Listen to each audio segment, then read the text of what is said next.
I'm Jalen. I'm Arturo. I'm Lloyd. I'm George. And I'm Dr. Lowery. Today, we're going to be asking you a couple of questions. The first question is, how has your years been here at Ferris Junior High? So we're talking about all 3 years here at Ferris Junior High? Yes, sir. So I would say, based on all 3 years here at Ferris Junior High, there's been a lot of challenges. So this was my first ever principalship, and obviously March of 2019 or 2020 we had COVID shut down. So first year ever as a principal, we shut down, and in over a weekend, basically the staff and I figured out a way to take this school fully virtual. So that was a challenge. Within the first 2 years, we have hired close to 65 new staff members. Had to get rid of a few that probably were not teachers that you wanted to have, and so then you have to replace them. So obviously that's a big part of when you take over a school. At the time was a D rating. So if you know anything about school ratings or grades, a D is probably not a good. Our goal is to be an A, right? I tell you guys that all the time. Yes, sir. So I think, overall the experience has been great. What I would tell you is big on Ferris is I tell everybody that it's the best kept secret in North Texas. And, we talk about, where we have great kids. We have a community that really cares about education. And I think one of the biggest things is, as an educator, you hope that people trust you. And I think, most of the time, most parents trust us. And when we come in and we say, hey, this is what I think is best for your kid based on, my experiences and research, most of the time they trust us. And I really appreciate that. The same way when you go to the doctor or you go to the dentist, you usually trust what they tell you because they're educated. I don't get that everywhere. And so I'm really happy here in Ferris. But I think the biggest thing is, and I know that I'm getting interviewed by you guys, but man, I've never been in a place where I enjoyed the kids more than here at Ferris, even when we do have the good and bad days, which some of you are cheesing at me right now because some of y'all are those guys. But, you guys as a group are wonderful kids, and even on your worst days, I would take a million of you. So that's probably what I love about Ferris the most. What are 2 good things that you think that we've done this year? And if you want, you could list more. More? Yeah. So I think, overall, I would say, first off, this podcast room. So I don't know if you guys know, but this was a big dream that we had to try to get you guys into creating these podcasts. So for that dream to come true finally, we started this back in April of 2021. So it's been almost, 9 months since I requested the funds, and I won't even tell you how much this costs. It's quite expensive, but tens of thousands of dollars. And for this to come true, and to be sitting here with you guys having this podcast, I think is exciting to me. Like I literally got chills when I first came in here, so it's really neat. The other thing I would say that I'm really proud of is some of the things that our teachers have moved to. And I don't know if y'all have noticed the change, but, a lot more group work and a lot more conversations. I know in a lot of your classes you're doing the stations model, right? And I hope that you see that that's a better way to learn instead of sitting in a desk and, hey, sit down, be quiet, and listen to what the teacher says while they lecture and you take traditional notes. Now, obviously, that does happen on occasion, but, hopefully you guys, and I see you nodding your head, so hopefully you guys see a little bit of a change in the instruction. I'm really happy to say that I think we have a staff here that is a staff that's ready to go and finally ready to take you guys and help you become, what I would consider one of the best schools in the state of Texas. Jorge. Oh, yeah. What is your vision in Ferris Junior High, actually? Man, I think the biggest thing that you want to look for in any school is that every kid has the opportunity to learn, right? And there's a famous quote that people say that talent is distributed equally, opportunity is not, right? And I think, you look around the school and you see so much opportunity, so much talent in the kids.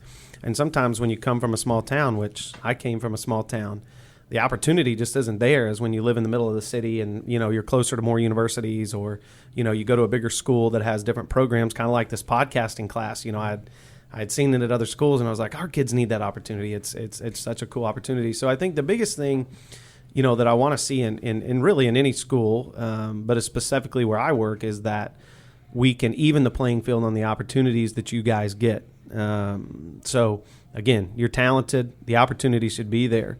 vision wise, I'm competitive, and I'm looking around at some athletes and some competitive guys as well. I want to be the best.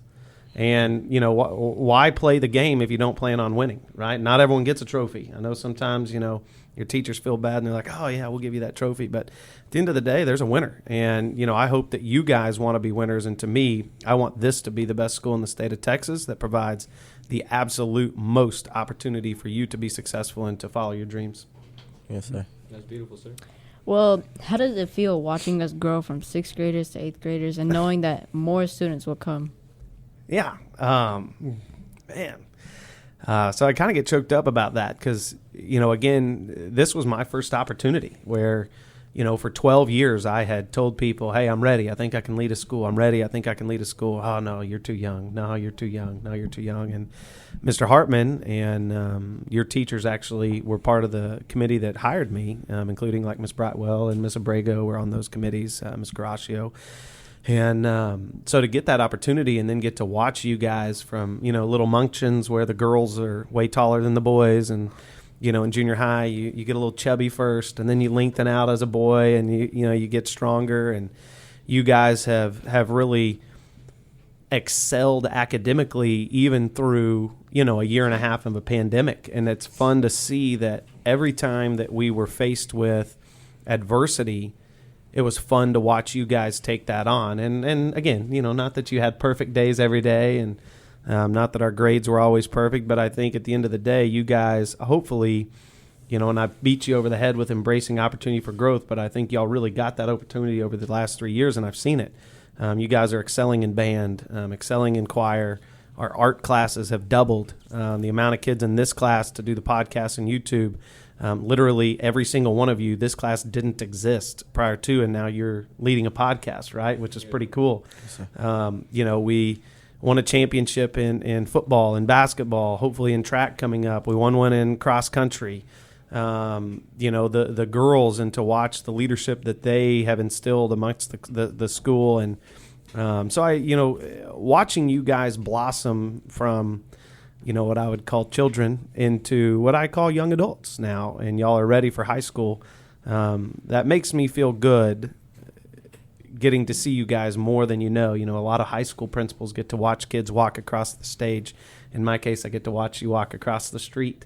And I'm like, oh, no, don't go, but you're going to do great, So, yeah, it's very humbling to get to watch kids grow up, and I'm not a parent, but I can imagine how much bigger it is to watch a child grow up from birth to adults as well.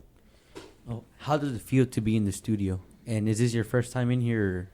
Yeah, so this is my first time in here, like with people actually doing something where buttons work. Obviously, I've gotten to watch the whole thing come together, but being in the studio makes you feel like a dream has come true. And, when we talk about what the 21st century job site looks like, I think anybody in any business, you try to get some type of podcast out there nowadays because you want to get your voice, right? And, no one listens to commercials or anything like that as much anymore. Hey, I want to read a book. Well, I'll listen to the podcast about it instead. Or, you don't watch a movie, you listen to true crime or whatever that might be, right? And I think a podcast to me is just a dream come true that you guys are getting a step ahead of an opportunity that not everybody your age gets to have. And so when you go apply for a job one day, you'll be like, hey, man, you know what else I can do? I can create a podcast. Hey, you know how I can market you? I can create a podcast.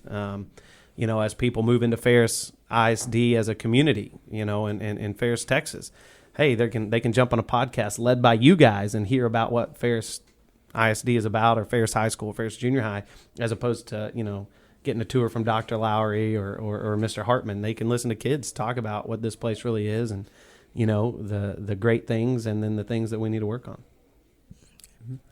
on. Well, that was all of our questions, Mr. Larry. Thank you. Thank you. That was humbling.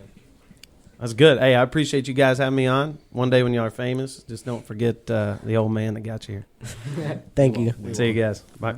All right, bye. All right.